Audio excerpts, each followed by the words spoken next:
Genesis chapter 1. In the beginning, God created the heavens and the earth. Now the earth was formless and empty. Darkness was over the surface of the deep, and the Spirit of God was hovering over the waters. And God said, "Let there be light." And there was light. God saw that the light was good, and he separated the light from the darkness. God called the light day, and the darkness he called night. And there was evening, and there was morning, the first day. And God said, "Let there be an expanse between the waters to separate water from water."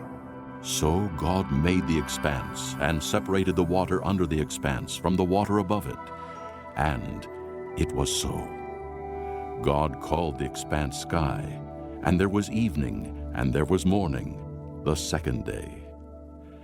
And God said, "Let the water under the sky be gathered to one place, and let dry ground appear." And it was so. God called the dry ground land, and the gathered waters he called seas. And God saw that it was good. Then God said, "Let the land produce vegetation, seed-bearing plants and trees on the land that bear fruit with seed in it, according to their various kinds." And it was so. The land produced vegetation, plants bearing seed according to their kinds, and trees bearing fruit with seed in it according to their kinds. And God saw that it was good. And there was evening, and there was morning, the third day. And God said, "Let there be lights in the expanse of the sky to separate the day from the night, and let them serve as signs to mark seasons and days and years.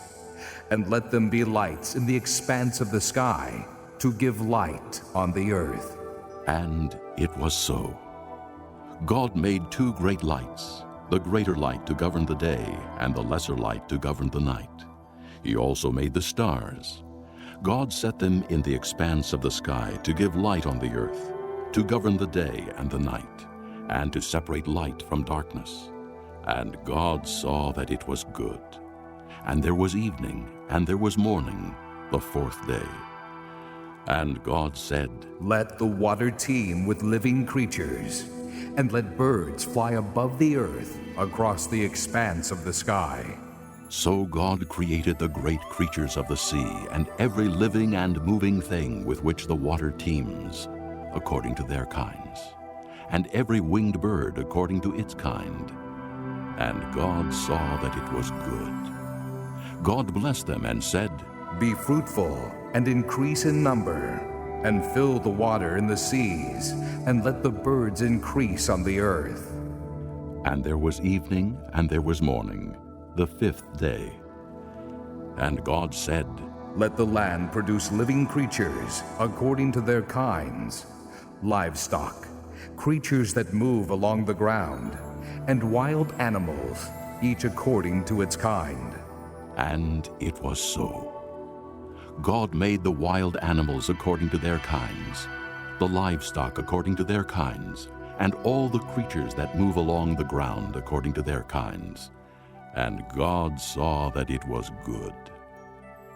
Then God said, "Let us make man in our image, in our likeness, and let them rule over the fish of the sea and the birds of the air, over the livestock, over all the earth, and over all the creatures that move along the ground." So God created man in his own image. In the image of God he created him. Male and female he created them. God blessed them and said to them, "Be fruitful and increase in number. Fill the earth and subdue it. Rule over the fish of the sea and the birds of the air, and over every living creature that moves on the ground." Then God said, "I give you every seed-bearing plant on the face of the whole earth, and every tree that has fruit with seed in it. They will be yours for food.